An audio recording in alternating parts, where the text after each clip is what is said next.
ما مركبها، لا مو خوش. إذن هذا همين ما راح ينشر على اليوتيوب.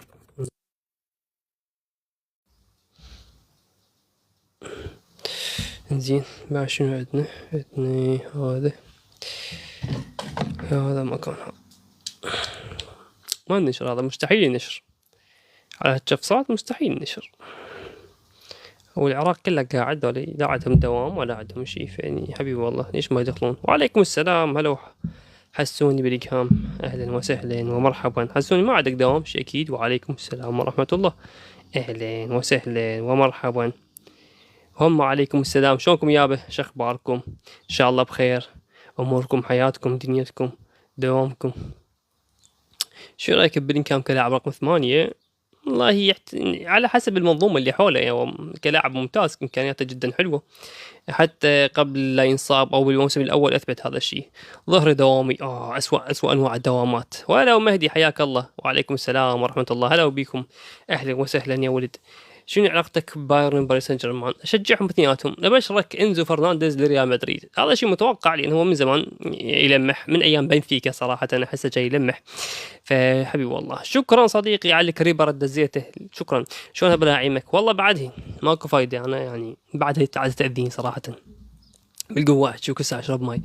صدق بلينغهام منفوخ يا قال لك هذا يا غبي. تتوقع ايزاكي يلحق مباراة باريس؟ ما اتوقع. نتوقع بما انه ايكيتيكي رجع فراح يحطون ايكيتيكي. لو هاري كين يجي الريال بدل مبابي يفيد المنظومة اكثر، و100% نعم صراحة. كإمكانيات شيء أكيد مبابي أفضل يعني بمراحل، لكن اللي يفيد المنظومة شيء أكيد كين. يعني أنت كنت محتاج مهاجم نفس نوعية بنزيما.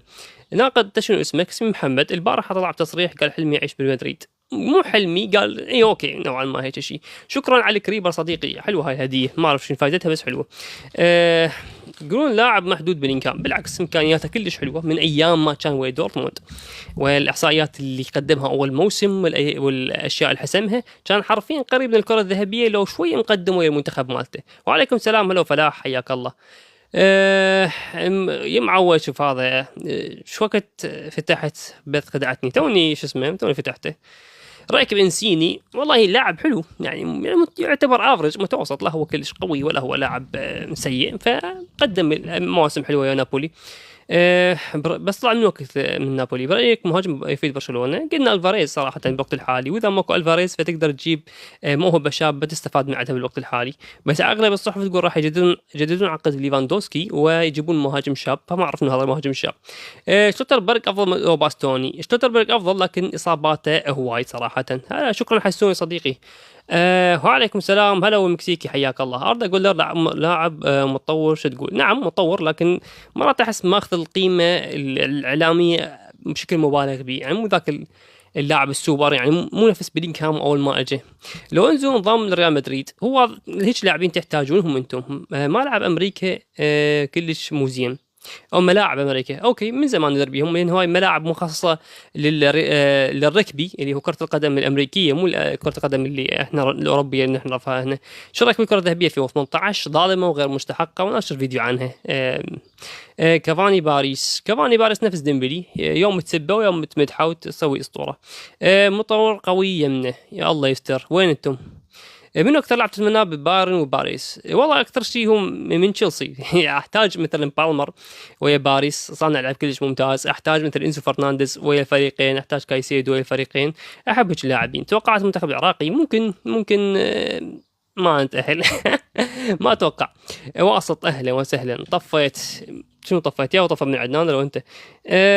ليش العراق ما يستضيف كاس العالم؟ معود هو خليجي وما يقبلون بعد. شو رايك بفيرمين؟ بداية موسم ممتازة، لكن بعدين الله يهتم بنفسه بالأرقام الفردية أكثر ما يهتم بالأرقام الجماعية.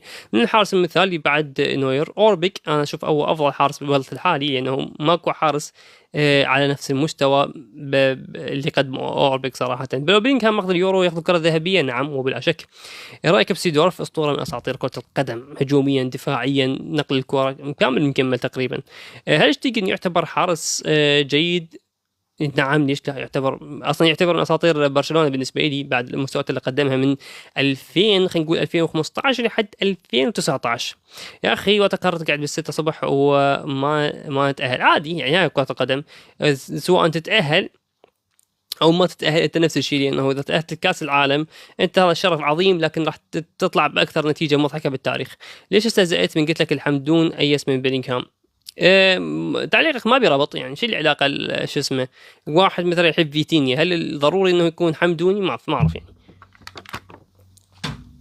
ناقص برشلونه حتى يحقق الابطال. اوكي، ناشر هواي فيديوهات عن برشلونه، طب على حسابه تلقى قائمه برشلونه.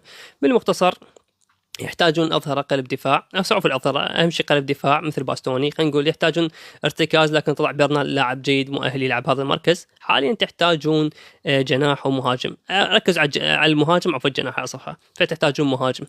كابتن ليفربول يفوزون على باريس، تقول صعبة جدا يا صديقي، لأنه أول شيء مهاجمهم إيكيتيكي لازم تغسل يدك من عده، وثانيا ما عندهم أجنحة، فبشلون يسجلون أهداف؟ وعليكم السلام، هلا وفهد، حياك الله. زين محمد، اذا شوتربرغ الريال شلون يلعب ميتو؟ اصلا خليني اقول لك معلومه، اغسل يدك، ريال مدريد شال الاهتمام بشوتربرغ، ما راح يجيكم. هل تتفق انيستا اثنين اسطوره؟ اوكي، ثاني اسطوره للنادي بعد ميسي. اعتقد اكو اساطير، اوكي ممكن، لكن اكو اساطير ما اريد اظلمهم صراحه. شنو رايك ريال مدريد هذا الموسم شنو تجيب؟ والله لو بالهدف لو بالنجف، لو تجيب دوري الابطال والدوري لو موسم صفري. شنو نشجع؟ باريس وبايرن، الحمد لله حاط الصورتين. تتوقع كيتيك يسجل باريس؟ نعم، بما انه انا حكيت علي فهذا الشيء اكيد راح يسجل علي، انا اعرف حظي، نفس تشوبوموتينج من انتقل من باريس لبايرن، فانا ادري بهم. صح.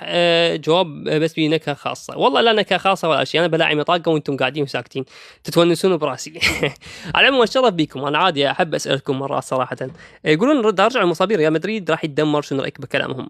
ما يعتبر مشكله اللاعبين المصابين، ما ادري ايش مغني عنهم نظرا انهم سيئين، هم جيدين يعني، هم كلاعبين عندهم كانت كلش حلوه، لكن مشكلتهم بالتوظيف. يعني انت ما تقدر توظف بيلينغهام كارتكاز، هو ما عنده اي شيء دفاعي، هو مو مميز دفاعيا، هو لاعب هجومي. فانت متحطه لي وسط وتريد من عنده ادوار دفاعيه، هذا الشيء مضحك صراحه. من تحط فالفيردي كلاعب وسط، وهو اصلا مو مبدع بهذا المركز، هو اصلا وسط جناح، فما راح اقدم لك شيء. سيكيتيكا راح يسجل دبل، والله انا متوقع اسوء سيناريوهات، ومتوقع ماركينيوس، انا حافظه ماركينيوس هسه يطير هدف مقشر الايكيتيكي. اذا يلعب ضدكم ما اتوقع، ما اعتقد يكون جاهز. شو رايك باندريك؟ ما اعرف ريال مدريد ليش عارف اندريك، يعني لاعب افضل حتى من كونزالو اللي هو موجود عندكم. كابتن توقع مواجهه برشلونه واتلتيكو بدوري الابطال بعدين العاطفه. والله يا صديقي شوف، خليني اقول لك شغله، انتم كعبكم عالي على اتلتيكو مدريد، واتلتيكو مدريد منبطح، وسيميوني مدرب فاشل، هذا كله حطه على صفحه. اذا مباراه الذهاب ما سجلت اكثر من هدفين، 2-0 او 3-2 او هذا، مستحيل تتاهل، لان ملعبهم على ملعبهم هم ما اعرف ايش يصير لهم، يعني على ملعبهم كارثيين صراحه، مغثيثين ويلعبون بعاطفه ومو عاطفه، يعني اجواء مشحونه. فاذا ما تفوز بالذهاب وتحسمها، لا سلم لي. فكل شيء متعلق بالذهاب، ما اقدر اعطيك نتيجه، لانه الذهاب ما اعرف، انتم ممكن تقدمون اداء اسطوري وتفوزون 4-0، وممكن تستقبلون هدف واحد او تفوزون فارق قليل. اذا برشلونه جابوا الفرز الموسم الجاي ممكن يحقق الابطال. جلبك اللاعب واحد ما يحقق الابطال، يعني صراحه اللي يحقق الابطال انه ظروف مناسبه، لاعبين جاهزين بدنيا وجسديا، نوع ما توفيق، وايضا لاعبين سوبر بالدفاع. اذا تركز على الدفاع نفس ما يسوي ريال مدريد تاخذ 15 دوري ابطال. ليش ما ناصر اساطير فرق الدوري الاسباني؟ صراحه موضوع مضحك، يعني هو اساطير الدوري الاسباني فشي نسبي، يعني تلقى لك ليش ما حطيت فلان على ابن فلان، وصر على قبل التعليقات واطلع انا كل شيء ما افتهم عبال ما نسوي التصنيف. ماذا ينقص ريال مدريد حتى يتخطى البايرن؟ يلعب نفس اللعب ويعتمد على الاخطاء والهدايا اللي موجوده من الدفاع مالتنا او الاظهره مالتنا او الحارس مالتنا. سوي مقارنه بين بالمر وبيلي بشرفك بمقطع، صراحه وين معود، اذا سوي هيك مقارنه راح ندفن. هو انا فيتينيا وبيدر وجبت لهم احصائيات ومقارنات وما رضوا جماعه. اندريك لو الفاريز من ناحيه امكانيات، اندريك بالنسبه لي وراح اشوف مضحك يعني، بس اشوف اندريك افضل صراحه، لولا ان اندريك شوي اناني ونوعا ما حبيبي والله برازيلي وعقليته تعبانه. الافضل صليبه لو فان دايك. هذا الموسم صراحه اشوف صليبه شويه متفوق ولو عنده هفوات، يعني فان دايك كبر بالعمر، ما يخالف بشرفك سوي، حاول ذكرني ذكرني، ما اقدر اوعدك. اتوقع رقص ساعات لا ما يصعد، ان شاء الله ان شاء الله اكون غلطان، وان شاء الله يعني كن دعواتكم يا ولد، خلينا ندعي عسى ولعل. بدري مع اذا لعب باريس ضد بايرن ميونخ من شو نشجع؟ ما شجع احد، عادي يكون محايد واستمتع، من النوع المتعصب اللي والله وما ادري شنو، لا فاز واحد مبروك، ما فاز واحد ارزله يعني حبيبي والله. انريك اذا جاء اليونايتد ينجح؟ لا، تحتاجون مدرب نوعا ما باله طويل، باله كلش طويل، مو مدرب يتعارك ويا اللاعبين ويتعارك ويا الاداره ويتعارك ويا الصحفيين. الافضل صليبه لو فان دايك هذا الموسم، صليبه لانه فان دايك هذا الموسم صراحه هو دفاع ليفربول كله البيض صراحه، كوناتي سواء كان او الاظهره مالتكم وفريمبونج كسع صعب، ما اشوف قدم فد موسم جيد. مدافع مناسب بعد فان دايك ماكو، يمكن مدافع متوفرين غير باستوني وشلوتربرغ، وممكن فوسكوفيتش مدافع هامبورغ. ما رايك في دور رودري لاعب ذا الريال؟ هل حل مشاكل الخروج بالكره؟ هو مميز بالخروج بالكره، لكن مو ذاك الشخص اللي فعلا تعتمد عليه 100%. تحتاج لاعبين يمه، خلينا نقول إنزو فرنانديز ايضا تحتاج ايضا ما اقول لك كايسيدو، تحتاج هيك نوعيه لاعبين. عندك هواي لاعبين شباب، ليش ما تجيبهم؟ عندك إليوت أندرسون، عندك آدم مورتون، عندك كيس سميث، هذول كلهم لاعبين مميزين بخروج بالكره، بقطع الكره، بالاداء البدني، كلهم مميزين. هل انزاجي مناسب اتلتيكو؟ نعم نوعا ما نفس الفكر، فاتوقع ينجح. تحس مستوى دوي ذاك الموسم افضل؟ لا، هو هذا مستوى، يعني اللي هو لاعب نوعا ما خلينا نقول جيد، ما دقل من عنده، لاعب جيد لكن يقدم لك فترات حلوه، عنده مهاره وامكانيات، لكن يفكر بنفسه والمهاره الفرديه والاستعراض اكثر مما يفكر بفائده الفريق مالته. شنو يحتاج مدريد حتى يكون فريق متكامل الموسم الجاي؟ والله هي اذا تشوف هذا قاعده، ريال مدريد اذا صار فريق متكامل راح يقدم موسم صفري، يعني هذا الشيء متوقعينه وحافظين ريال مدريد حفظ. فريال مدريد كل ما كان بينقص كل ما احسن، ما اعرف ليش انا هذا الشيء لحد هسه ما فاهمه. اسوأ موسم لريال مدريد تتوقع بيه ان ريال مدريد راح يطلع من دور المجموعات مثلا او من دور 16، فجاه ريال مدريد هذا ياخذ دور ابطال، علاقه طرديه مثل عكسيه ما اعرف بعد. فاذا كنت متكامل تحتاج ظهير ايمن، لانه الاظهره مالته كارفاخال انتهى وارنولد مكان الدور القطري على الاداء الدفاعي مالته، او يمكن تلعبه وسط عادي، يلعب وسط هو. تحتاج ايضا جناح ايمن، لانه انت ما عندك، وتحتاج راس حربه، لان كينيان بابي ما اعتقد راح يبدع بهذا المركز اكثر من هيك. لكن نيكو باز، انزو فرنانديز، رودري بخط وسط الريال ممتازين، لكن نيكو باز ممكن تجيبه وتطيع عاره افضل، لانه بهاي البيئه ريال مدريد ما اعتقد راح يبدع، ما اعتقد راح تعطيه فرصه كامله، نفس رودريجو، نفس ماستانتونو، نفس ابراهيم دياز. خطه فليك خط متقدم ممتاز، تحس ولا لا؟ مجبور عليها، لأن أنت ما عندك ارتكاز نوعا ما ذاك القوي بدنيا، وسط مالتك بدنيا مو قوي، مو قوي بقطع الكرة، فأنت مضطر تضغط ضغط عالي وضغط معاكس في سبيل تسترجع الكرة بأسرع وقت ممكن، على مود لا يصير مجهود مضاعف عليك، لأنه حتى لو ترجع للدفاع، وهذا الشيء سواه ضد نيوكاسل يمكن بالذهاب مدري بالإياب، واستقبل هدفين، فمعناته أنه حتى فريقك إذا دافع يستقبل أهداف. مشكلة مو بالدفاع، مشكلة باللاعبين الوسط اللي حرفيا ياهو اجوا عبر من النص وظل يراوغ. والدليل على ذلك اذا تذكر ستيفاو شلون سوى بكم فلك. هل برشلونه قادر يقصي ارسنال حال تاهلهم؟ ارسنال لعبه غثيث وغير متوقع، فممكن يدافع اخر شيء عرضيه او عرضتين سجلوا هدف وتاهلوا، او مثل الطريقه اللي طلع بها ريال مدريد ذاك الموسم، الا وهو ركلتين ثابتات من رايس سجل الهدف وهذا هو تاهلوا. نيكو باز مباراه ريال مدريد هدف ضد نابولي، ما اتذكر هذه، يمكن كان شاب. محمد يقول تشكيله احلامك بدور ابطال مع مدرب، والله يراد لها فيديو بحد. انت بس عوف تشيلسي، خليت معود هو تشيلسي، احمد والدك هو نادي مقاوله، يعني يبدع له موسم ياخذ بيه كاس عالم او دور ابطال، بعدين يرجع لهذا الوضع مالته. متاكد تتاهلوا على ريال مدريد؟ ماكو شيء 100% مؤكد بكره القدم، يعني قدامك اصابه لاعب، طرد، ركله جزاء، ظلم، حاله تحكيميه، جدل، فريق مو بيومه، يعني كل شيء ممكن، لكن على اوراق بالوضع الحالي البايرن افضل بمراحل من ريال مدريد، مراحل يعني. لكن مع ذلك عندنا مدرب ذكي كلش، يقدر مباراه الاولى يسلمها تعادل، ومباراه الثانيه يفوز بها. رايك بصفقه رودري؟ تحتاج لاعب خبره بالوسط مالتك، لانه اللاعبين مالتك هسه حتى تشواميني انا ما مقتنع به، جزء انتم مقتنعين به. مره يقدم لك اداء جدا ممتاز حتى بالمنتخب الفرنسي، ومره يقدم لك اداء يعني تحس انه هذا لاعب مال الدوري القطري، مو شو اسمه، مو مال ريال مدريد. كافاني لو هاري كين؟ لا، هاري كين صراحه، كافاني جد احبه، اوكي احبه مرات احبه واكرهه بنفس الوقت، بس هاري كين. رايك بلعبه برشلونه باريس 2015؟ الذهاب اللي فزنا بيها اوكي، الاياب خسرنا بيها، لكن الادوار الاقصائيه لا، صار بها ظلم تحكيمي مو طبيعي، لكن كانوا يستحقون الفوز، كان فريق مرعب. اوكي، شو تقول فيلم لوبيز لاعب مظلوم؟ لا، برايح اخذ الاستحقاق اللي يريده، يعني قيمه سوقيه حصل، مقارنه ويا لاعبين حصل، اوكي ما شيء تريد اكثر من هيك. اي فريق تميل اليه بالدوري الانجليزي؟ اي فريق ضعيف اشجعه انا صراحه، انا اتعاطف وياه واشجعه، حاليا متعاطف ويا ارسنال، اتمنى ياخذ الدوري. اي فريق سنة مصابين حراس 4 من بايرن؟ لا، رجعوا 3 كلهم رجعوا، يا احسن اولمو ولا لوبيز. لوبيز في اكيد، لان اولمو بسبب الاصابات نزل. لاعب ساتفيو ما اعرف يا بالمر. منو لاعبك المفضل بعالم المستديره؟ ما عندي لاعب مفضل، لكن احكوا اي لاعب مهاري انا احب ابوع عليه. اي لاعب من رونالدينيو ولا كيفك بعد. برشلونه راح يواجه اتلتيكو 3 مرات بكم يوم بدون رافينيا، توقعاتك؟ والله بدوري الابطال اتوقع تقدرون تعبرونهم، لكن بالدوري ما اعرف. المباريات اللي على ارضهم ما اتوقع راح تفوزون بها. صراحه ديمبلي انصاب اصابه خفيفه راح يرجع يقولون. اقسم بالله اكثر مباراه شاهدتها تحكيم بيها لعبه برشلونه باريس 2015، لا 2016 الريمونتادا عين عينك بوق عين عينك، يعني تقريبا اربع اهداف، ما ادري كم، 4 اهداف يمكن المفروض ما ينحسبن، وان ركلتين جزاء وطرد على بيكي، اذا كنين ويجيك واحد يقول لك اعظم ريمونتادا بالتاريخ ويناقشك ويقول لك ما ادري شنو، وهاي ما بيها شيء. هل بايرن دعبر مدريد راح يفوز بالابطال؟ 100% نعم. تاريخيا اي واحد يعبر ريال مدريد من هاي المواجهه يفوز بدوري الابطال، سواء عبر ريال مدريد راح يفوز بدوري الابطال او بايرن عبر او البايرن عبر راح يفوز بدوري الابطال.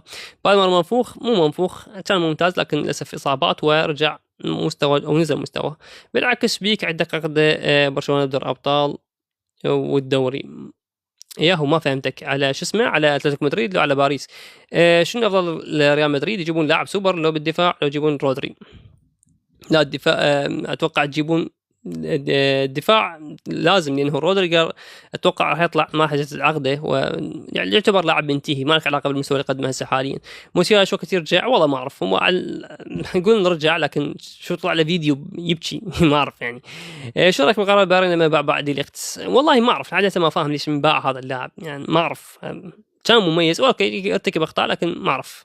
شو توقعت المباراه بايرن برشلونه ضد اوكي حكيت التوقعات، قلت لكم يا ولد اذا انتم اتلتيكو مدريد فزتوا عليها بالذهاب اكثر من 2 تتاهلون، اذا ما سجلتوا اكثر من 2 فما اتوقع. انت من شو وقت شجعت باريس؟ باريس عام يمكن، اي عام صحيح العام ذيك السنه شجعت باريس. هل تتوقع العراق يفوز؟ والله ان شاء الله، لكن ما اتوقع لانه الوضع ما يبشر بخير. ما ادري ليش، ان شاء الله اكون غلطان، لان هم صراحه عندهم اجنحه قويه وعندهم بال طويل بالاستحواذ، وانا ما ادري احس فريقنا ما يعرف يتعامل ويا هذا الشيء. سفيدبرغ اللي سجل هدفين على ريال مدريد برنابيو. يا معود والله ما متابعه، والله ما متابعه والله ولا شايف يعني على حساب لعبه واحده اقول لك خوش لاعب. رايك ومن كانوا عنده امكانيات عظيمه، لكن تعرف الشفصات اللي يسويها بوقت الحسم. كاس العالم قادم، اي هلبي بقى 80 يوم تقريبا او 75 يوم ولا 9 ما ادري، قسما بالله ما تحب باريس واشجع بس هيك يشوفوني. صحيح انا هيك. شلون ركب ديباي؟ والله كان موهبه عظيمه، بس المشكله بعد ما ادري، انا ما اشوف هولندي ما ملتزم يعني، ما اعرف عقليه هولنديه ما ملتزمه، نادر ما اشوف هيك شيء. شجع باريس لو بايرن قبل؟ لا اول شيء بايرن بعدين شجعت باريس ايام زمان. شو رايك بديباي؟ جاوبتك قلت لك كان موهبه عظيمه لكن للاسف ما طور نفسه. شو توقعك لمباراه ريال مدريد ضد بايرن؟ اتوقع الذهاب راح يكون تعادل، احس هيك، والاياب ممكن نفوز نتيجه حلوه. اذا العراق لعب نفس لعب ضد الاردن بكاس العالم العرب اتوقع نتاهل على بوليفيا. المشكله بوليفيا احنا نتائجنا ضد المنتخبات الامريكا الجنوبيه لحد هسه ما مسجلين هدف، واجهناهم كلهم ما سجلنا هدف، حتى واجهنا بوليفيا 0-0 ما نعرف نتعامل وياهم. جونزالو راموس لو الظاهره، جونزالو راموس منو افضل من دي بروين بمركزه؟ اذواق اكو هواي لاعبين او صناع لعب انت يجوز يعني ما تفضلهم. على سبيل المثال كاكا عنده امكانيات عظيمه لكن ما قدمها بشكل مستمر او ما قدم احصائيات كلش قويه. على سبيل المثال اوزيل عنده امكانيات قويه لكن ما استمر على نفس المستوى ونفس المواسم طويله.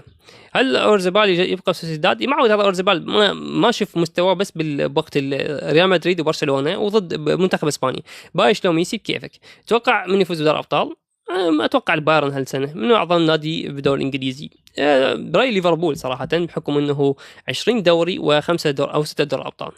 منو من مندي اذا رجع يقدر يوقف اوليسي؟ اتوقع صراحه عنده دفاعيا هذا صعب تعبره، لكن بنفس الوقت اللي يقطع بهجمه ممكن يعطيك هدف عادي. سيء بالتعامل ويا الكره والاستحواذ والتسليم والاستلام. رايك باداء دوي البارحه؟ ما شفته لكن يعني مبين بكتر يرجع فورمه. من الافضل ليفاندوسكي نسخه 23 او نسخه 2025 الموسم الماضي؟ طبعا 23 ماكو مقارنه. ليش ما فهمت؟ انت ما تروح تبيع البلاي احسن من مالطو؟ اقول لك هذا كافي. غثيتني.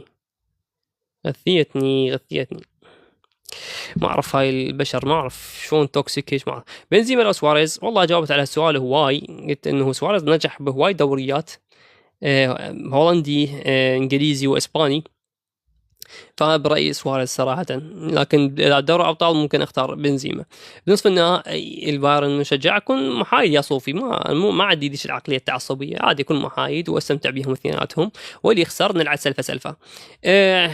بويمو لو محمد صلاح هذا الموسم؟ طبعا بويمو. محمد صلاح يعني حتى لو سجل 50 هدف بالدوري الانجليزي، يعني هذا دليل على فشل الدوري الانجليزي، مو دليل على انه محمد صلاح قوي. اتوقع الريال ياخذ الابطال اذا فاز على البايرن. نعم. برايك ريال مدريد حاليا مشكله هو هذا، شوف رجعوا فورمه ضد السيتي، بس ما تعرف هل هم فازوا لأنهم اقوياء؟ لو السيتي كان سيء، يعني من قد ما كان السيتي سيء حرفيا سلم المباراه، فما تعرف هل رجع له ولا. فخلينا نشوف مباراة البايرن تحكم. باستون راح يصعد ليفل برشلونة. نعم دفاعيا راح جبت صفقة نوعا ما جدا افضل مدافعين اللي عندك. باستوني ليش شجعت فريقين من انا صغير، بعد انا وين عمري 7 سنوات بايرن وعمري 9 سنوات باريس. ليفاندوسكي لو سواريز ماكو مقارنة، يعني ابد ماكو مقارنة، ابد. ليفاندوسكي ما ادري يكون اصلا مقتنع به، حتى لو مسجل لك 700 هدف، اذا 700 هدف شنو يحقق بيهن يعني من ما اعرف. توقع الريال تتاهل؟ ممكن، احنا نعرف ريال مدريد بدور ابطال شنو الظروف اللي تصير له. رايك بصوت رافينيا برشلونه راح تخسر الدوري والابطال؟ ممكن، نعم ممكن. ليش لا؟ يعني انت عندك مواجهات بالدوري جدا صعبه، وايضا عندك مواجهه ضد ريال مدريد على ما اعتقد يتراوالي، يعني انت بتحمل ماركينيوس من 2014 او شايف أسوأ من ماركينيوس. ما شايف العاهات اللي اجتني من ديفيد لويس، من مامادو ساخو، من حبيب والله، من افضل دوي لو شرقي.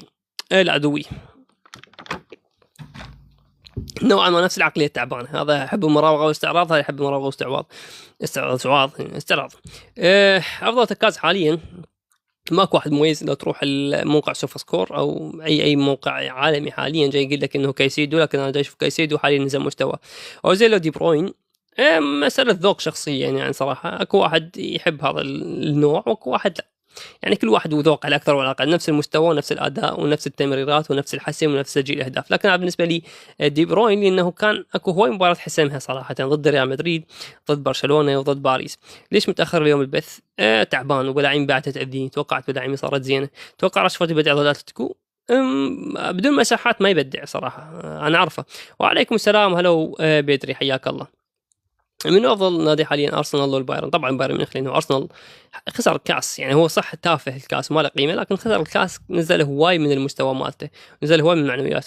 وليفاندوسكي ذاك الموسم ويفليك كان قوي، وتشافي هم قوي بس صعبه. وتشافي كان اقوى بحكم انه ما كان يضيع هواي، وهانز فليك كان يضيع هواي بس همين كان حاسم. اكو فرق. اوليسي في الريال برايك؟ نعم، اي نادي ممكن يروح له حبيبي والله. شكرا انس حبيبي على كلماتك. اهم عنصر ريال مدريد حاليا غير كورتوا ومبابي؟ صراحة هي على فترات، مرة تقول فالفيردي بحكم انه جاي يقدم اداء كلش حلو، ومرة تقول اردا جولر حرفيا لاعب متخفي وجاي يحرك المنظومة من جوا. مرة تشوف تشواميني اللي هو يعتبر لاعب سيء من بداية الموسم، لا اكو مباريات هو شال ريال مدريد بيها، فعلى فترات. لكن راح اقول فالفيردي بحكم انه هو من بداية الموسم قدم جهد، سواء قدم عطاء او لا، لكن جاي يقدم جهد. فيني لو عثمان صراحة بالنسبة لي كحسم بدور الابطال مرات شو اسمه فيني. هل تتفق ان ريال مدريد لا يحتاج رقم 9 بسبب وجود غارسيا، او يمكن ارجع اندريك؟ انا افضل اندريك يرجع، لان عنده امكانيات جدا قويه، تسديد، مهاره، ذكاء. اندريك هو عباره عن الفاريز، لكن للاسف عقليته تعبانه. شو تقول اتلتيكو مدريد يفوز على برشلونه؟ والله ممكن بالاياب، لكن بالذهاب ما اتوقع. رايك بدين هاوسن بالخروج من تحت الضغط؟ يصلح يلعب كارتكاز، انا من زمان كنت معجب بيه واتمنى يجينا، لكن الحمد لله جانا زبارني اللي هو افضل من عنده بالبيس موبايل. اتوقع فيرمين دا نزل اساسي ضد اتلتيكو يبدع، لان شوطه من بعيد ممتاز ويعرف مشكله انا انك تدخل على اتلتيكو مدريد من العمق، هذا شويه سالفه صعبه. شوف ريال مدريد شلون فاز، اكثر شيء لعبه على على الاطراف. شوف روميرو يتاثر بالبيئه اللي حوله، يعني اذا راح صراحه ما اعرف. كيتيكي سكتك اوكي. يا اخي ارسنال وينك؟ بس كره ثابته يا اخي، ما دام جاي يسجل اهداف وهذا وجاي يجيب له بطولات، هذا خلاص خلينا نلعب وذا كره ثابته بخير، سوي نفسه ليش ماخذ من عند هذا الاسلوب هذا؟ والله هذا الفريق يدافع ما يصير يدافع، والله هذا الفريق ما ادري شنو، والله هذا الفريق. قبل كانوا يكرهون الفرق تستحوذ، يقول لك هذا كذا طوب بعد ما يعوف، بعدين كرهوا الفرق اللي تدافع، وبعدين كرهوا الفرق اللي تلعب كرات ثابته. جاي اخي شو يلعب لك يعني؟ زي منهم لازم يطلع فيني لو كليان. والله قد تستغرب من رايي، بس احس لازم يطلع كليان، او كليان يتواضع شوي، واحده من عتن. انت بتلعب بيس اذا تلعبها لا ما العبها قبل، كنت من ايام بلاي ستيشن 1 لحد بيس 2019 بعدين قطعته. سبب ترجع الدوري الإيطالي ماكو استثمارات، هم نوعا ما صفقات فساد على صفقات مراهنات، أيضا على صفقات تخص تحديد سقف الرواتب وما ادري شنو، فهي وايضا غسيل اموال جاي يصير داخل النادي الايطالي. اللاعب يروح للانتر، يروح لليوفي، بعدين يرجع للاي سي ميلان، بعدين يروح للاتسيو، بعدين يرجع لليوفي، بين صفقه فساد. ذيك هي كيتيكي اخر لعبه فرنسا ضيع انفراديتين ما انطى باص لمبابي. معود انا كيتيكي غاسل ايدي منه، اكرم الله لو كيتيكي سجل 40 هدف 40 هدف يبقى لاعب فاشل بنظري. يا اخي لاعب فاشل حتى ما عنده اساسيات كره القدم. الله اكبر. نبحط لنا الجناح ريال جماعي لو يعتمد على الفرديات، دفاعيا جماعي، لكن بالهجوم ما نقول فرديات، هي تحولات يسمونها. ممكن بحالة الهجوم اوكي فرديات، لكن حاليا بما انه جاي يدافع نص مرات مرات لا. افشل مهاجم في 26 انا اقول هالاند. ممكن اتفق وياك لانه هو حرفيا والله دليل على فشل الدوري الانجليزي، انه هاي الهدافين مات. انت تشوف الهدافين مال الدوري الانجليزي تقول ذي شلون صاروا هدافين يعني، او هو لو الدوري ضعيف ولو هذا اللاعب قوي وانا ما متابعه. شو رايك لوكمان غير اتلتيكو يعني صار احسن؟ والله يا مهند هو لوكمان لاعب جيد جدا، خلينا نقول جيد تمام، بس يقدم اداء ممتاز يعني، محترم امكانياته، محترم العقليه اللي هو بيها. فهي نوعا ما اتلتيكو مدريد يحتاج شيء لاعبين نفس ابن سيميوني اللي هو يعتبر لاعب عادي بس يقدم لك فعلا شيء على شو اسمه ارضيه الملعب. العراق يصعد ان شاء الله، الله يسمع من عندك، بس اصلا اذا ضغط عليه احد ما تعرفوا شلون يتصرفون. يلعب كره طويله عادي، يلعب كره طويله وهم لاعبين طوال. فاي فضل مبابي يبقى ويبيلي وفيني لو يطلعون، لان اشوف ابراهيم وجولر يلعبون للمنظومه اكثر. فاهمك انا نفس الفكره. ليش طردنا مبابي؟ ليش طردنا ميسي؟ ليش طردنا نيمار؟ نفس هاي الفكره، نريد لاعبين يلعبون المنظومه حتى لو مستواهم يعتبر عادي. تعتقد فليك ينجح 3 قلوب؟ ما اعتقد يجربها لانه هو مو مميز بيها. جربها المنتخب الالماني وطلع من دور المجموعات ويا المانيا. تحس ناجلزمان انظلم من طلع من البايرن؟ نعم انظلم، لانه اعلاميا حاربوه، واصلا الاداره حاربته لانه طلب صفقات وما جابوا له صفقات. العراق يصعد على استغفر الله، يصل على محمد. توقعت توتنهام يهبط؟ هو يحتاج فوزين، فما اعتقد يمكن يفوز. محمد الركابي وشو رايك بالدوري العراقي؟ والله ما تابعه ولا احبه ولا شجعه، ولا حتى المنتخب العراقي ما احب اتابعه صراحه، لكن انا هيك شو اسمه نكاية بالذوق الجماعة اللي بالك الأردن والكويتيين وهذا. محمد صلاح أفضل لاعب عربي بالتاريخ بدون حنكة بصراحة. كإحصائيات نعم بلا شك ماكو مقارنة، لكن أكو أشوف لاعبين أفضل من عده بهواي كإمكانيات، لكن ما حالفهم الحظ بنفس الإحصائيات، وما حالفهم الحظ بأنهم يكونون أساسيين بأفضل جيل بتاريخ مثل السيتي أو هذا. في رأيك باريس 2025 لو بايرن هويسن أفضل دفاع من أفضل دفاع باريس وبايرن، تتفق؟ لا صراحة عندي باتشو أفضل من عده، عندي كذلك أبو إمكانه أفضل من عده. يا يفوز ريال لو بايرن؟ أحس بايرن. شكرا عموري. حبيت اسينسيو فترة باريس صراحة، كان مميز حرفيا، لكن انريكي ما اعرف شو مشكلته ويا هيك لاعبين يقدمون. على سبيل المثال عندنا اللاعب الكوري اللي كان لاعب مميز لكن ما يعطيه فرصة، ما اعرف ليش. عمره 17 سنة لا ولا باي 17 سنة شهادة الدوري العراقي، زين سويت. برايك الموسم الماضي لو برشلونة صعد النهائي ضد باريس يفوز؟ والله يا مهند انا سابقا كنت اقول اذا صعد برشلونة النهائي يفوز، انا اقول يفوز تمام، لكن اكتشفت انه لا ممكن البرشلونة يكون تعبان ومنهك وما بيحل يكمل ضد باريس. انت لو شايف باريس فاز على الانتر مو بسبب ان باريس قوي، لا باريس جاهز بدنيا. هاي الفكرة اللي خدت باريس. متحب اكثر باريس لو بايرن؟ نفس الشيء ماكو فرق. كوبارسي لو هاوسن؟ حاليا كوبارسي صراحة، لكن مستقبلا شيء اكيد هاوسن. بالنسبة لي احس ان هاوسن اذكى ما ادري ليش، لكن شوية بارد. اتوقع مدريد تقدر تهزم بايرن؟ تقدر اذا استمرت على نفس النهج والبايرن استنطى بالدفاع بالمباراه الاولى. هل هالاند عدم الحديث الاعلامي عنه يخليه يخرج من السيتي؟ هو اصلا اخبار تقول راح يطلع من السيتي، لكن اذا اجى عقد مميز من نادي كبير برشلونه ريال مدريد.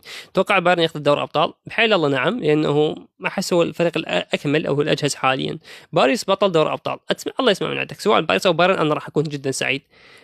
رايك بانتقال اليوت اندرسون للسيتي؟ والله السيتي عنده اداره، افضل اداره بالعالم بالنسبه لي هي اداره السيتي، يعني تمام. جيب صفقات، جيب تصرف فلوس، ما تهمها الفلوس، يعني تعجبني شيء اداره. خلال سنين قليله صار من اقوى الانديه بالجسم. بالمر يجي للريال؟ لا ما اتوقع. بالمر ممكن اكو اخبار تقول مانشستر يونايتد محضر 120 مليون عن مود يشتري صانع لعب، تمام. اكو اخبار قالت بيلينغهام، واكو اخبار احسها واقعيه اكثر تقول بالمر. افضل ملعب عندك ماكو صراحه، انه هو ملعب مميز، لكن احب ملعب البايرن، لكن ما احب الكاميرا مالته، تمام. وممكن احب ملعب باريس لانه الاضاءه مالته كلش عجبتني او احبها. بقيه الملاعب عندك ملعب سانتياغو كلش حلو، وملعب برشلونه سابقا اللي هو فتره 2015 كان جدا مرعب وكان جدا حلو. زهره شو شعورك اذا من اخذ باريس الابطال؟ والله هو انا فرحت ينته، يعني من الليل اتخيل شلون راح يصير وجهي من راح اخذ الابطال. يعني عندي ثقه ما راح اخذ الابطال، ما اعرف شلون، بس شعور جدا حرفيا دمع بعيني، لان ما تعرفون الظروف اللي انا مليت بيها يعني. ميليتاو افضل لو ابو بنكانو؟ صراحه ابو بنكانو تمام، لكن ميليتاو بوقت الحسم تقدر تثق به اكثر. او بمكان وقت الحسم حبيبي والله. ملعب البايرن بالشباك الابيض احلى بعد من الذوقيه. ملعب البايرن جاوبتك شنو رايك اللي يقولون اصابه كورتو مزيفه التوقف؟ هذا انا بدي اطلع افتح عقله واشوف شنو بعقله. هو اصلا ما يستدعونه للمنتخب، هو اصلا عنده خلاف بينه وبين الاتحاد البلجيكي، ما يستدعونه للمنتخب. الله اكبر. شكرا الله يديم ايامك. فايه ما يستدعونه، هو عنده مشاكل ويا المدرب، مدري عنده ويا الاتحاد، ما يستدعونه حتى لو مو مصاب. اتوقع نهائي برشلونه وبايرن، ما كل شيء ممكن ما تعرفون، قلت لكم ما تعرفون الظروف، يعني فجاه لاعب يصاب، واحد ينطرد، واحد شو اسمه، ليش ما يستدعونه؟ ياكو خلاف، اتذكر مشاكل من ايام كاس العالم، ما ادري سبب المدرب ما ادري شنو، فايه ما استدعاه. وفعلا ترى الحارس مال بلجيكا حاليا يعتبر ايضا معوض كورتوا، بالعكس مقدم اداء احسن من كورتوا. مباراة العراق، اتوقع مباراة العراق وبوليفيا، صراحة انا اتوقع نخسر، انا اكون صريح وياكم لا ترتعون شو اسمه. رايك باسلاني اللي مهتم ببرشلونة؟ والله تابعته انا بحكم انا اتابع دوري الماني مميز، يعني صراحة له مستقبل حلو، لكن لا تتوقع توقعات كلش عالية. توقع العراق وبوليفيا ممكن نتعادل، او يعني نتعادل او نخسر، صراحه ما متفائل، لانه جاهزيه المنتخب العراقي ما اعرف شلونها، والمنتخب العراقي هيك ولا هيك انا ما اثق به. شكرا على الورده يا ورده، شكرا صديقي. اربيل هو راح ينقال بعد خسارته من الكلاسيكو، تتفق؟ لا ممكن نكمل يعني نهايه الموسم ويجي مدرب جديد. اكو اخبار تقول يورجن كلوب، واكو اخبار تقول اليجري، واكو اخبار تقول راح يرجع زيدان في حال بيريز طلبه. شكرا سجاد على الهديه. تروبين في تشيلسي ما اعرف، ما متابعه ولا اعرف حتى اسمه. تتفق بايرن ميونخ وينك؟ هل بايرن امام الفريق اللي يمتلك خط وسط افضل من انه يعاني؟ شيء اكيد اي فريق قدام خط وسط يعاني، يعني اذا كان هو نصف القوه ما خط الوسط، يعني هو اللي يمكن يقوي دفاعك، هو يقوي هجومك. احسن من كورتوا؟ ما قلت احسن، قلت يقدم اداء افضل من اللي قدمه كورتوا والمنتخب، يعني اكو فرق، يعني هذا احسن بس ما قدم اداء زين، هذا مو احسن بس قدم اداء زين، اكو فرق. برايك باريلا يفيد الريال؟ مستواه نزل هذا الموسم بشكل غريب، فما اتوقع ممكن يفيد الريال بوقت الحالي. اشوف باريس راح ياخذ ثاني على التوالي. الله يسمع من عندك لكن ما احس. شكرا سجاد على الورده، شكرا صديقي. تتوقع لعبه الريال وبايرن ميونخ؟ شكرا سجاد. قلت لكم انا ناشر توقعاتي خير من الله من البدايه، وزي ما قلت لكم الذهاب نتعادل اتوقع، وممكن الاياب تنحسب نتيجه كلش حلوه. ليش ارسنال جايب كيبا؟ صدقه لوجه الله، يعني اكو حراس، اكو لاعبين نجيبهم صدقه لوجه الله نكسب بيهم ثواب. عندك لو منتقل الدوري الانجليزي ينجح لو لا؟ لا ما ينجح يعني صراحة، ما أحس ينجح لأنه عقليته تعبانة، والدوري الإنجليزي نوعا ما دفاع بدني أكثر من كونه شو اسمه، أكثر من كونه دفاع تكتيكي. رأيك راشفورد لو هذا الوقت بعد الإصابة؟ ما أتوقع راشفورد، يعني شفت الأداء اللي قدمه منتخب إنجلترا، أتوقع ما أتوقع راح يقدم نفس الأداء اللي تتوقعونه أنتم، لأن المباراة الجاية هو بالمساحة يبدع، لكن بدون مساحة لا، ما له أي فائدة. جيمس جانر ما أعرفه صراحة ولا متابعه. شوتربرغ لو باستوني، شوتربرغ أفضل لكن إصاباته هواي، فروح السليم خذ باستوني. رايك بجيمس جانر؟ ما أعرفه يا كرم. من الأفضل برشلونة 2015 أو 25 فليك استلم فريق منتهي؟ لا مو فليك استلم فريق منتهي، واللي استلم فريق منتهي هو تشافي. اللي كل شيء جاي يشوفه حاليا هو نتاج شغل تشافي. فليك طور شغل تشافي وضاف عليه شغلات إضافية. مع العلم تشافي دفاعيا كان اقوى وهجوميا كان اقوى، خليها ببالك بالرغم من كل شيء تشافي طلع لك مواهب. من الافضل 2015 طبعا 2015 هجوم عملاق، وسط لا باس به راكيتيتش، وعندك بوسكيتس وانيستا وحبيبي والله. لاعب ايفرتون ما متابع ايفرتون، ايش عجب ماكو تجمع البايرن بغداد، معود انا بالبصره ادور على جماعه بافاريين ماكو. قليلين ماكو تجمعات صراحه، بس بالموصل اكو تجمعات. برايي غيابات الارسنال اللي يقدر يعدي لشبونه صعب صراحه، وعندهم مهاجم مميز اللي هو سواريز، لكن ما اتوقع بما انه الاياب على ارضه فاتوقع يتاهل للنهائي، يتاهل نصف النهائي. برايي غيابات الارسنال جاوبتك. تتوقع برشلونه يتاثر بغياب رافينيا؟ نعم. برشلونه او راح يصير الحمل زايد على لامين يامال، وممكن هذا الشيء يتسبب باصابه لامين يامال وسلم لي لا دوري ولا دور ابطال. ممكن نعبر ريال بنتيجه؟ لا يا علاوي، مدربنا ذكي الحمد لله، ما نفكر بهاي الامور الا بعد ما تتاكد من الفوز، بعدين نفكر انه نسجل ولا لا. بس اتوقع كومباني راح يلعب بواقعيه، نفس الواقعيه اللي لعب بيها ضد ارسنال ونفس الواقعيه اللي لعب بيها ضد باريس. راكيتيتش لو فيراتي ما صرت تقارن وسط دفاعي، ممكن وظيفته بناء هجمه بوسط هجومي. وعليكم السلام هلا وحسون. ريال مدريد وبايرن ميونخ تتوقع ريال يفوز؟ ممكن يفوز اذا بعد صوتي راح، ممكن يفوز اذا شو اسمه، اذا البايرن نوعا ما تفلسف بالذهاب نفس اللي سواه سيتي. برايك تشافي انظلام؟ من قال جدا انظلام، لكن هو اصلا راد يطلع لي نحس الضغط الاعلامي مبالغ به، وحس انه جاي يحاربونه فعلا، سواء من التحكيم، سواء من الاداره نفسها، سواء من اللاعبين اللي موجودين بغرفه الملابس. يعني عندك لاعب مثل جوندوغان يقول والله ذولي ما يفتهمون شيء، ما يقدر يرد عليه لانه ما عنده لاعب مكان جوندوغان. برأيك كانسيلو جناح ايسر افضل؟ بكل مكان يقدر يقدم صراحه. هل كرة القدم راح تجيب لاعب مثل ميسي؟ نعم، كرة القدم دائما تجيب لك اساطير ولاعبين انت ما تتوقع. احس تكره السيتي؟ لا، انا جاني واحد قال لي انت احسك تكره شو اسمه، احسك تكره مانشستر يونايتد، يعني هاي درجه انا وصلت.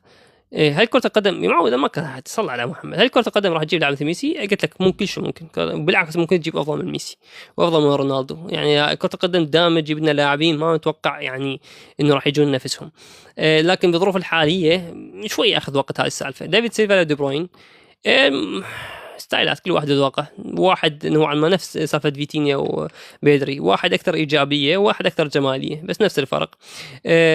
ماكو فرق قصدي. بايس مرشح لأول دور أبطال برأيي. أحترم رأيك لكن ما أتفق وياك. دفاعنا ضعيف، ماركينيوس سيء خلينا نقول، حارسنا مرات يقدم أداء مو كلش قوي، وسطنا يعتبر مو قوي كلش، نيفيز وفيتينيا بوحدهم يلعبون، والهجوم ما يسجل أهدافه هواي. شو رأيك بسبب برأيك شو سبب الموسم الصفري ببرشلونة 2024؟ خلينا نقول تفوق الريال صراحة نفسيا من مباراة الكلاسيكو مبين التفوق هذا، وايضا برشلونة واجه صعوبات هواي بدور الابطال، وواجه هواي انتكاسات على مستوى الاصابات والجهد البدني.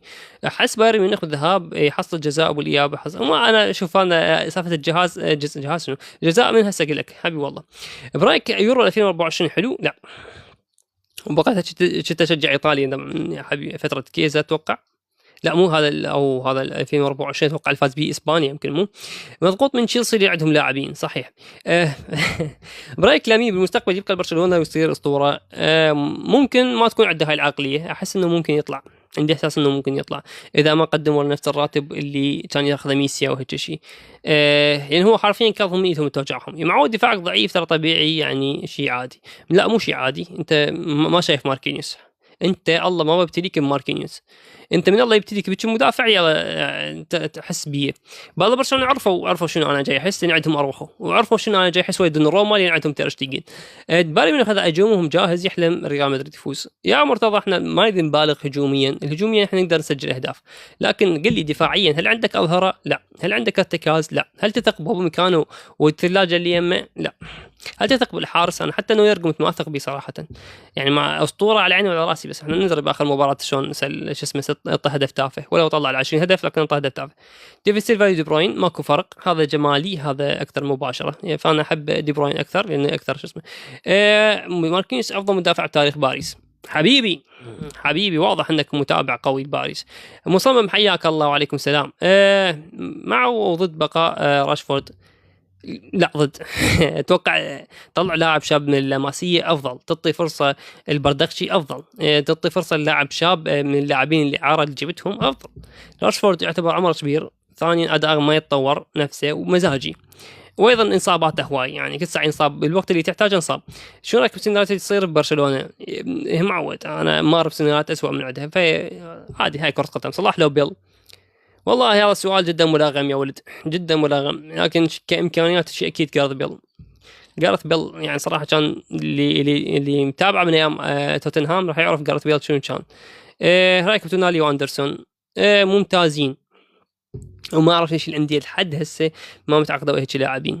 تونالي، اندرسون، ادم مورتون، كيس سميث، روجرز، هذول كلهم لاعبين موجودين بالدوري الانجليزي، يعني تقدر محمد قدوس كذلك، هذا كلهم جيبهم بدون تفكير. متى سيتخلى البايرن عنه؟ اتوقع الموسم الجاي، يمكن اتوقع اذا لعب كاس عالم وبعدها يمكن يعتزل، اتوقع هذا الموسم. اذا تواجه باريس بايرن من شجاع اكون محايد. شو رايك اليونايتد استمر على هذا المستوى؟ اتمنى، لكن احنا حفظنا اليونايتد يجي مدرب جديد يقدم اداء حلو اول نص موسم، الموسم اللي وراه يقدم اداء معفن، بعدين يقدم اداء معفن ينقال جيب مدرب جديد، وهكذا.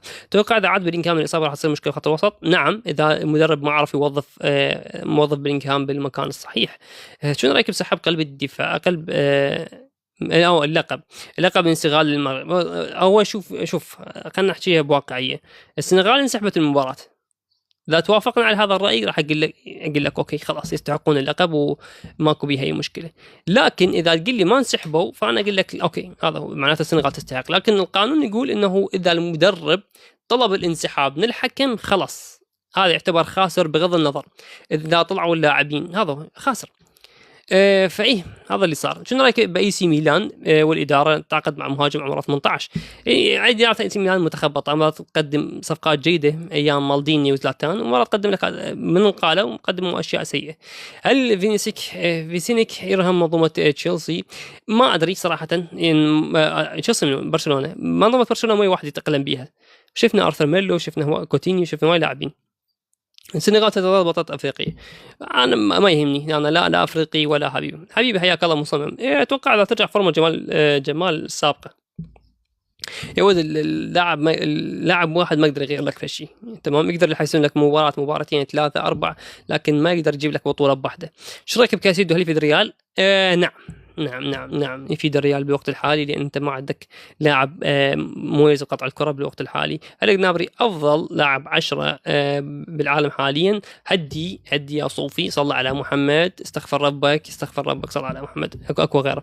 أنت موجود بتشيلسي على مود إنزو فرنانديز هذا لاعب ريال مدريد ما له علاقة بعد، ولا أنت علاقة بي. شو رأيك بصليبة مع منظومة الريال؟ أنتم ماخذين فكرة غلط عن صليبة، مدافع مميز قابل للتطور، اصاباته هواي، هفواته جدا تافهه وكثيره، فمو ذاك المدافع القوي. فوزكوفيتش يعرض نفسه على برشلونه، ماكو شيء خبر يا رضاوي، تمام، بس هو مدافع مميز، واتوقع هذا مكان ليفربول، يعني احس انه ليفربول راح يتعاقدوا وياه قبل اي احد. شاب الونسو ليفربول الموسم القادم هسه نشروا وين نشرب، خلينا نشوف بعدين نشوف الخبر، لانه ما اعتقد هذا المدرب ينقال مال ارن سلوت الا اذا شو اسمه خسر قدام السيتي.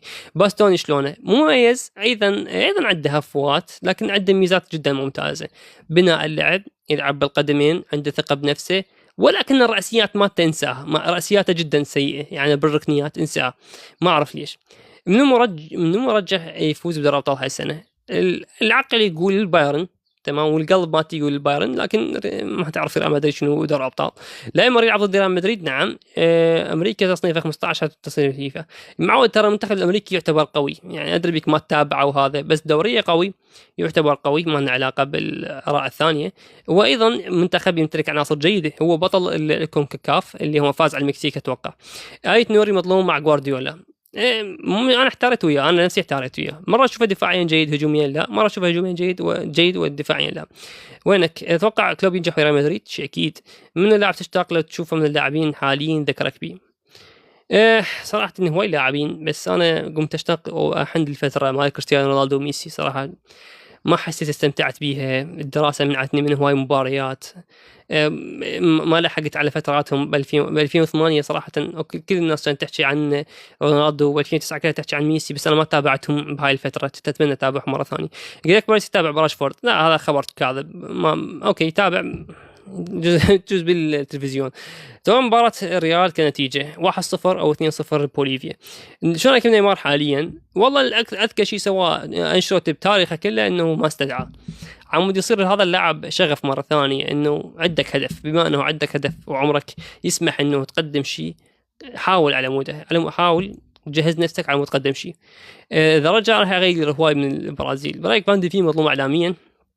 لا، منفوخ إعلاميا، لأنه مدافع متوسط سريع، عنده ميزات دفاعية حلوة، لكن أخطاءه هواي ومو ذكي ومو تكتيكي، وارتكب أخطاء جدا غبية هو وروميرو. استمتع باركينيو وزابارني، هذا اللي راح يخلونا نطلع من دوري الأبطال.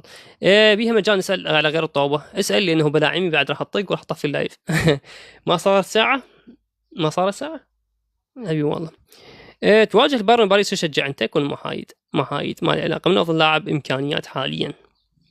ممكن أقول لك كيليان مبابي، بعالم ثاني، عالم موازي صراحة، سرعة، مهارة، خلق فرص، إنهاء، ذكاء، تحرك، قوة انفجارية، يقدر يكمل 90 دقيقة، لكن ممكن هاي الإصابة تنهي مسيرته.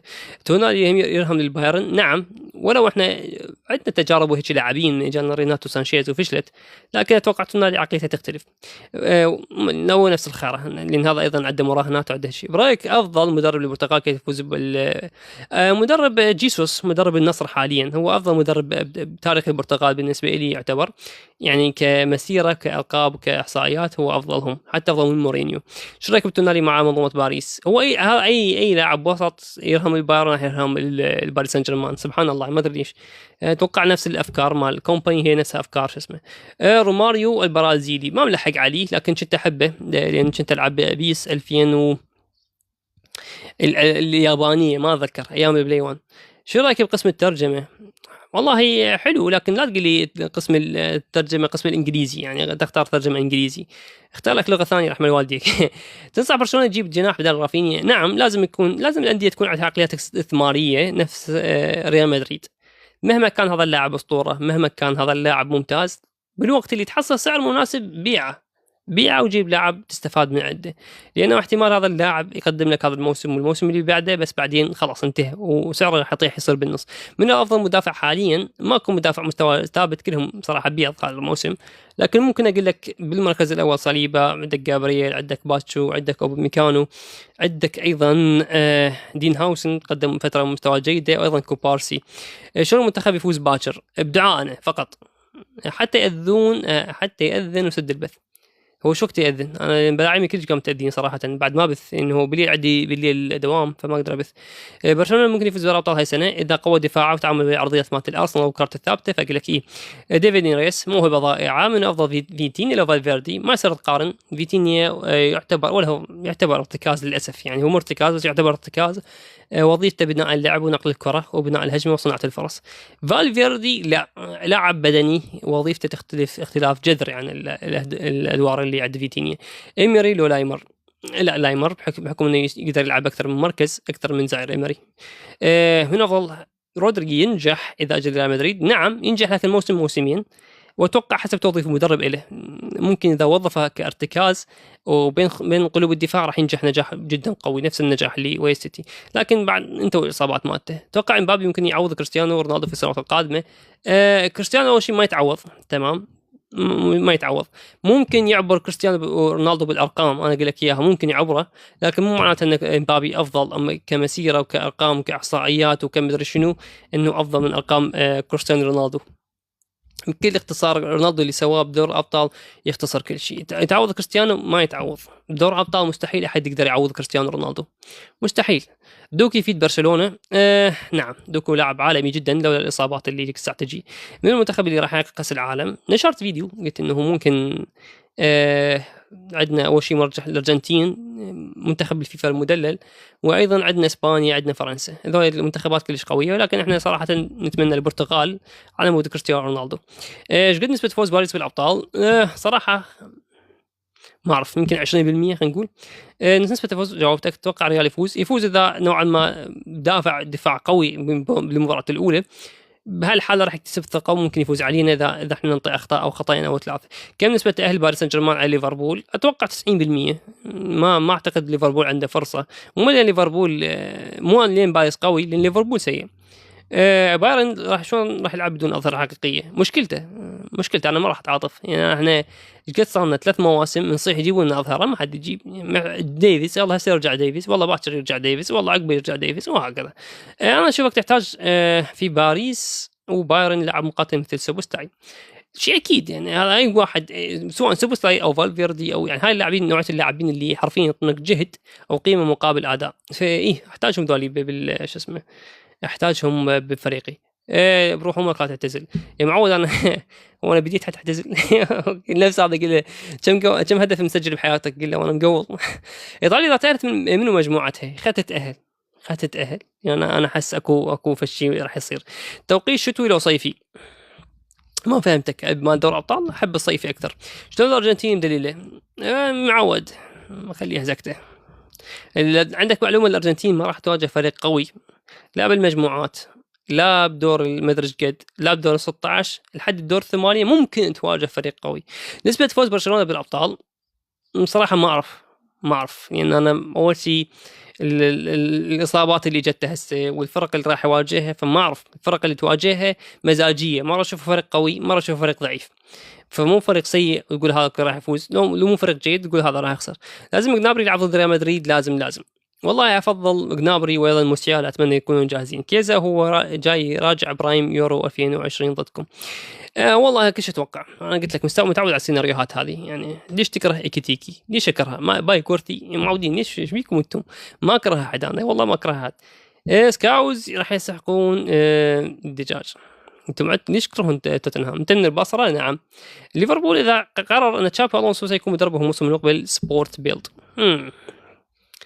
والله هاي صفقة جدا ممتازة، لكن بهذا الوقت تعلن يعني قبل لا تلعب نهائي كأس ما ادري شنو كاس ملك انجلترا ما شو اسمه، وقبل دور ابطال، فشي صعب، فشي غلط. يعني شوفه شايك فريق فرنسا اسطوري. يعني هذا يمكن اقوى منتخب بالتاريخ، اتوقع اقوى حتى من برازيل 2002، واقوى حتى من فرنسا 2000 وش قد ما ادري 2000 وش قد.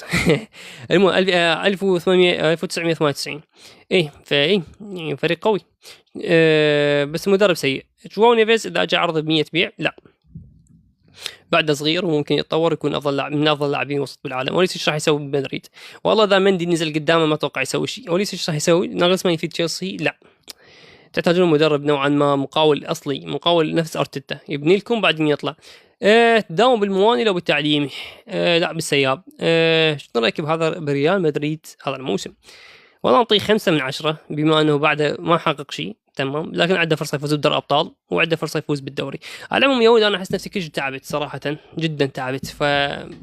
افضل شو اسمه، افضل نسد البث لانه انا طفيت وانتم هم تعبتوا طلعت من الزبير. نعم يا ولد، شكرا لكم على متابعه هذا البث اللطيف. اكو فيديوهات نشرتها طبوا شوفوها، تابعوني اذا ما متابعيني. وشكرا لكم، واعتذر على كل واحد دز سؤال ما شفت لين ما جاي لحق ارد عليكم، وبلاعمي ايضا ما جاي يساعدني انه ارد عليكم كلكم. فشكرا لكم متابعه هذا البث، والى اللقاء وشوفكم على خير.